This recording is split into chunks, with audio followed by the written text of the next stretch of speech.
Alright guys, so we're going to do the Chapter 20 recap video now. Chapter 20 here is Anti-Discrimination. This starts in your book on page 415. So in this chapter here, a lot of the stuff that we talk about is more or less common sense. So, a lot of things in this chapter revolve around when you're dealing with clients, you cannot discriminate on the basis of things such as race, creed, color, sex, national origin. It goes over a number of protected classes here on the first page of this chapter on 415.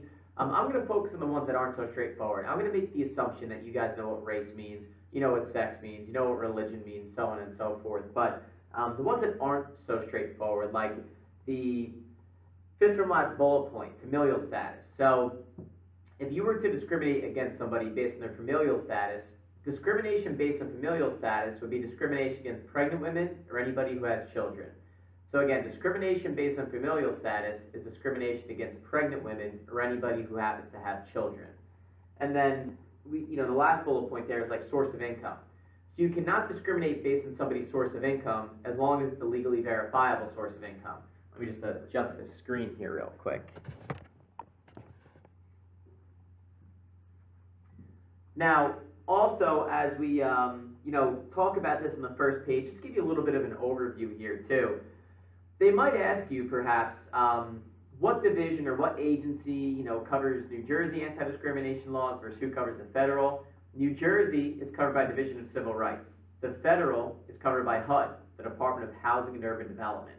So if they ask you who covers New Jersey anti-discrimination laws, that's Division of Civil Rights. And who covers the federal ones? HUD. Now, these anti-discrimination agencies, like Division of Civil Rights and HUD as an example, there's really two things that they can do to penalize you. They can issue you fines. We're going to talk about the fine amounts in a little bit. And they can issue cease and desist orders. A cease and desist order is basically saying, we know what you're doing, stop what you're doing. And, you might not even know it's wrong, but, for example, if you place an ad that says, the home is within walking distance of public transportation, you're not supposed to use the word walking because it could be deemed discriminatory against people who are handicapped. But the state would recognize the fact that you probably didn't mean any ill intentions with that, so they're just going to issue a cease and desist order and say, don't do this in the future. Now, they could also issue you fines if things are bad enough. But ultimately, they are not the ones who would be responsible for suspending or revoking your real estate license. Suspension and revocation of your real estate license comes from the Real Estate Commission. The Real Estate Commission's job would be to suspend or revoke your license. So suspension or revocation comes down from the Real Estate Commission. The Real Estate Commission would suspend or revoke your license. It would be the Division of Civil Rights who could only issue fines and cease and desist orders. Now, if we turn the page here, on the right side of 415, the first page, just talks about like prohibited practices. Now, to just make it very simple, you can't refuse to work with somebody because of their race, creed, color, sex, national origin. So, if we go to page 416 here, number 3, talks about any ad, statements, publications. No matter what the circumstance is, you may never have any forms of discriminatory advertising.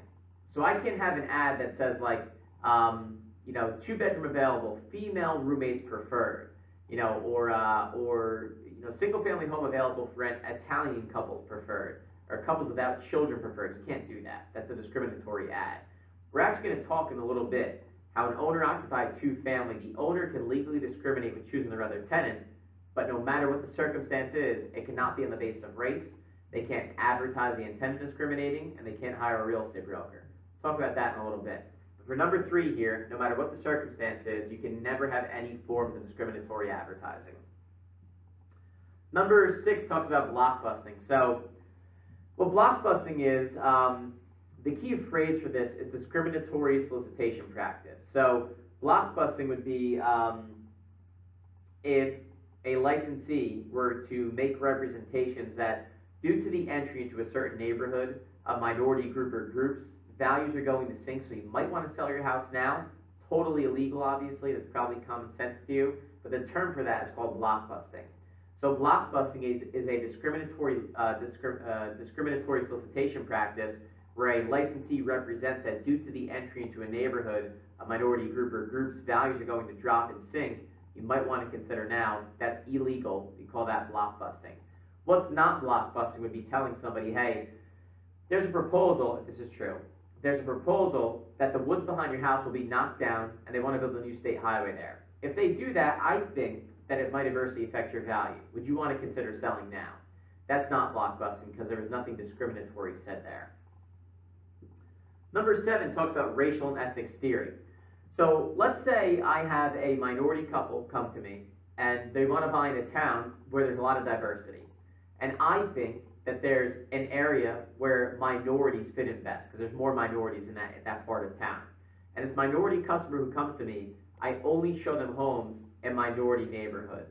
Legal or illegal? Well, we obviously know this is illegal. I'm trying to steer minority customers to minority areas. That's illegal. Now, it's even illegal if they ask you to steer them. If I have, let's say, a couple who speaks Spanish as their first language, and they say to me, I want to be in a neighborhood where there's mostly Spanish people. I might know where neighborhoods like that might be located, but I can't base my search off that.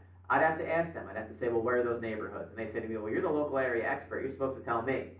And then I would have to respond, listen, it's illegal. I can't base my search off of that. I can't base my search off you just telling me you want to be in the Spanish section of town. You know, things like that. So, if you give me streets, you give me locations, I can base my search off that, but I can't base my search off you just telling me you want to be in the Spanish section of town. There's no sign that says you're now entering the Spanish part of town, right? So, can't base my search off of that. Excuse me.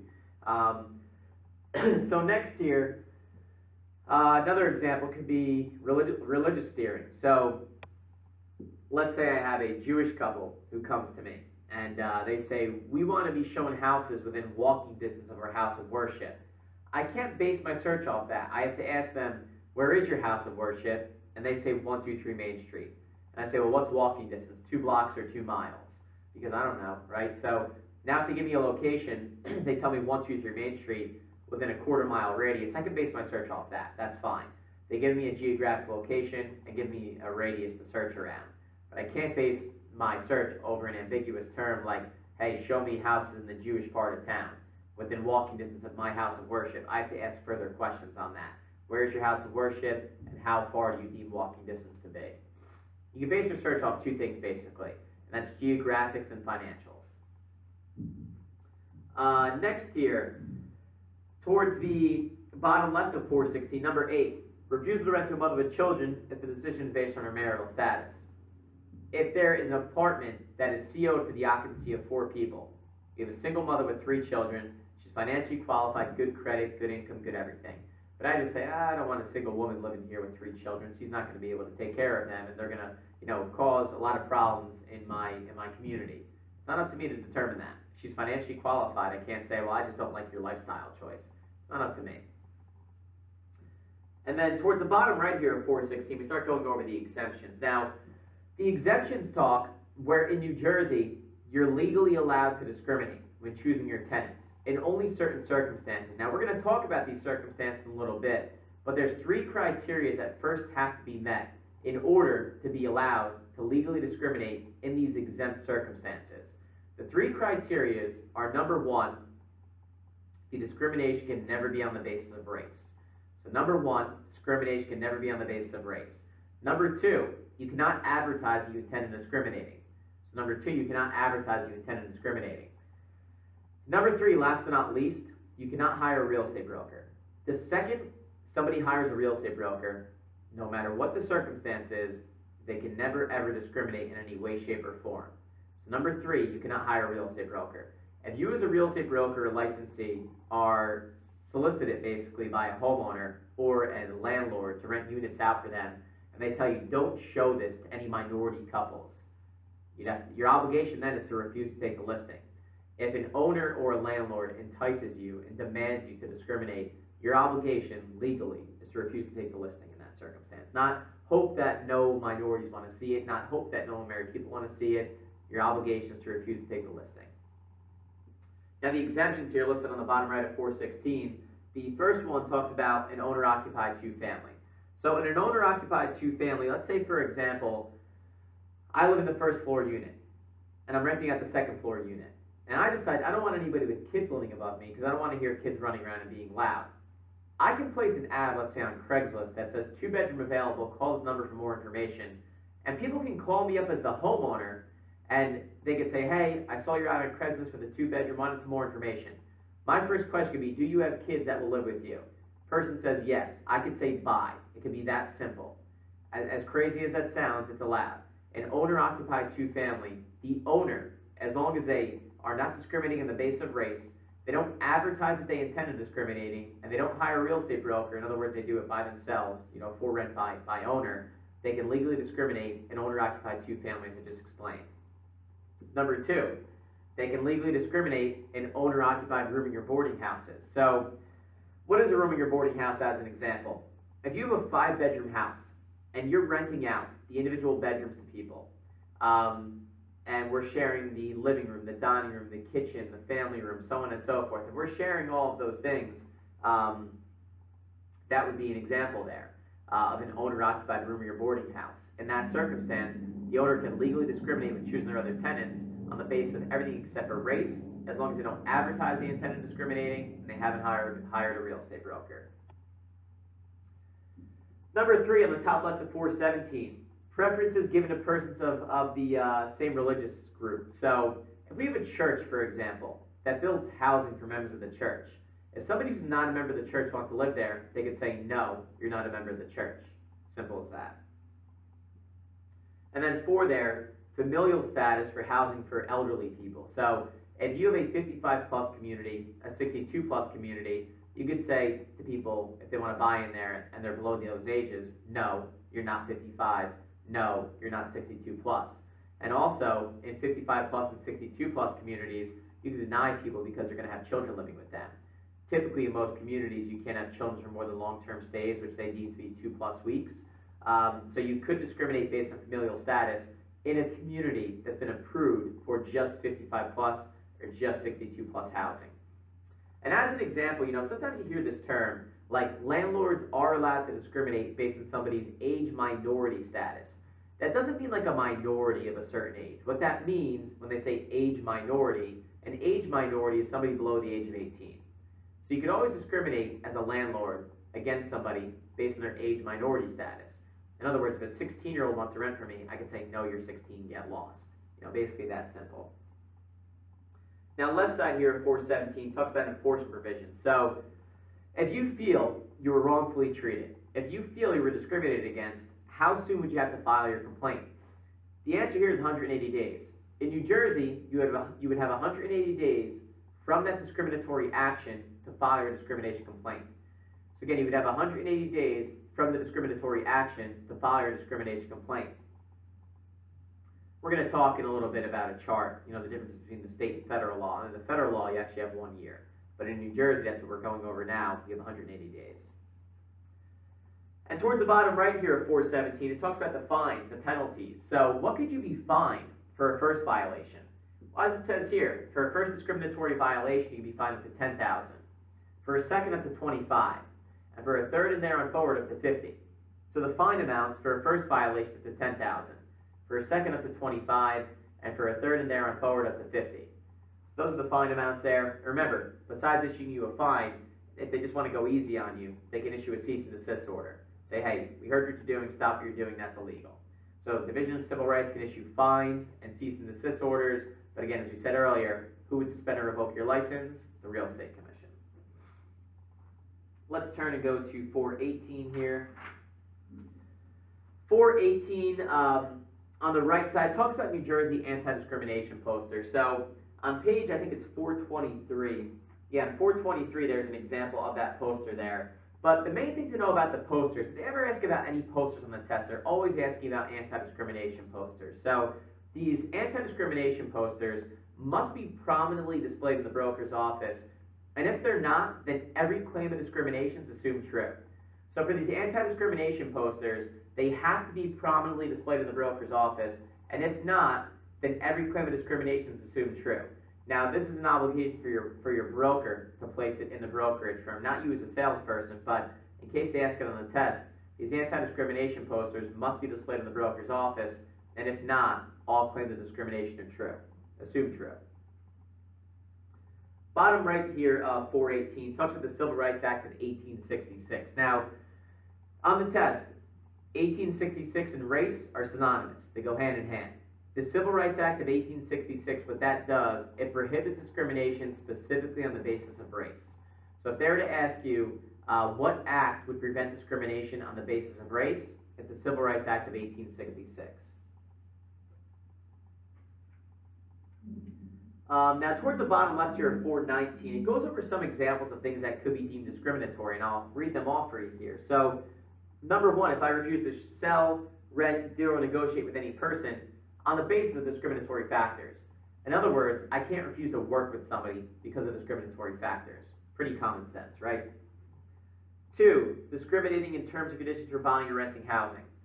If, let's say, I'll rent to Italian people for $500, but if you're a minority, I'm renting to you for $2,000. Totally illegal, obviously. So that's number 2. And as I said, a lot of these things are common sense. 3, discriminating by advertising that housing is more readily available to certain people. So, for instance, I place an ad, it says Italian people preferred. I place an ad, females preferred. I place an ad, males preferred. I place an ad, people without children preferred. This is illegal. It's discriminatory advertising.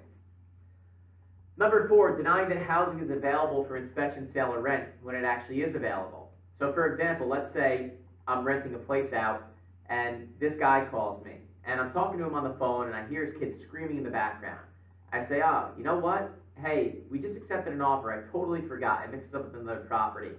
Best of luck. Bye. But it actually is still available. I just don't want to rent to that guy because I hear his kid screaming. That's illegal. You can't deny that housing is available for inspection, sale, or rent when it actually is available. And that's an example of that. 6, block busting we talked about already.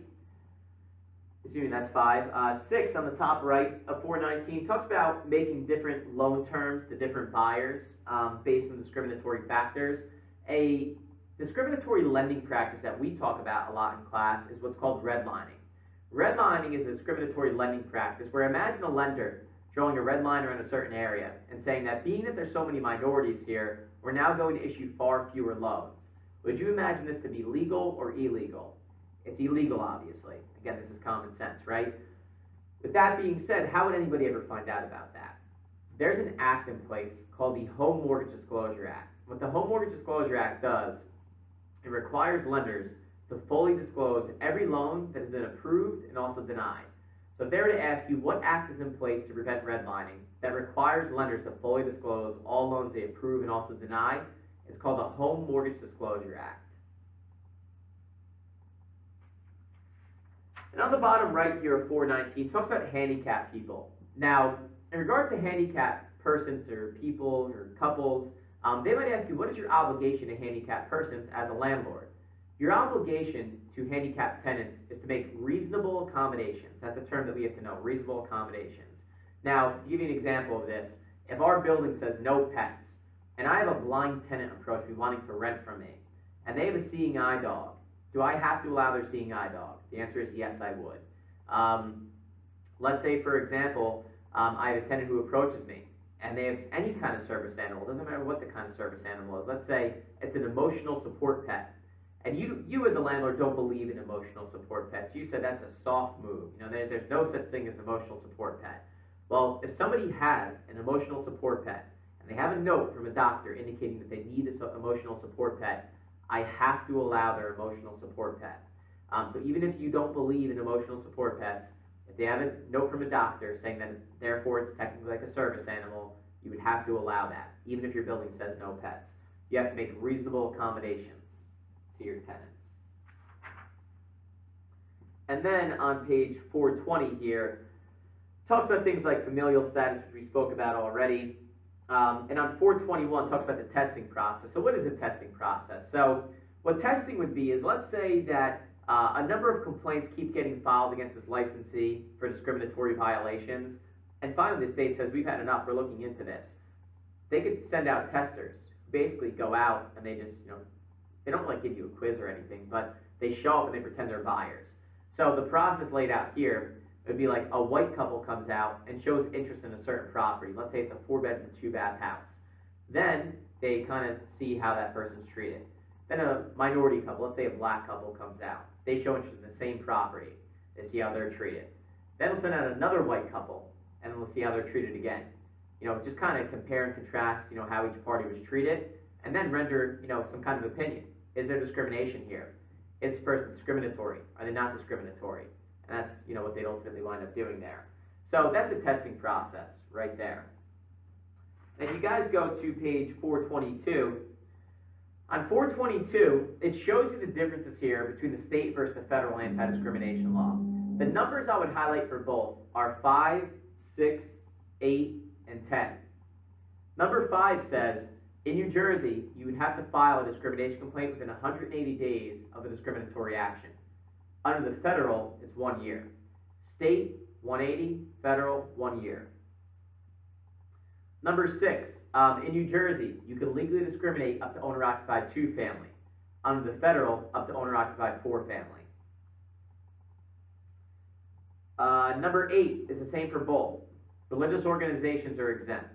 So if I'm a church, I want to build housing for members of my church, I'm allowed to do so. And number 10, we talked about this to begin this chapter. Who covers the state anti-discrimination laws versus who covers the federal? The state is Division of Civil Rights. The federal is HUD, Department of Housing and Urban Development. So number 10 I would highlight for both here too. So that does it for our recap here for Chapter 20, Anti-Discrimination. So as always, if you guys have any questions, feel free to email me. My email is kylekovats@gmail.com. Thank you.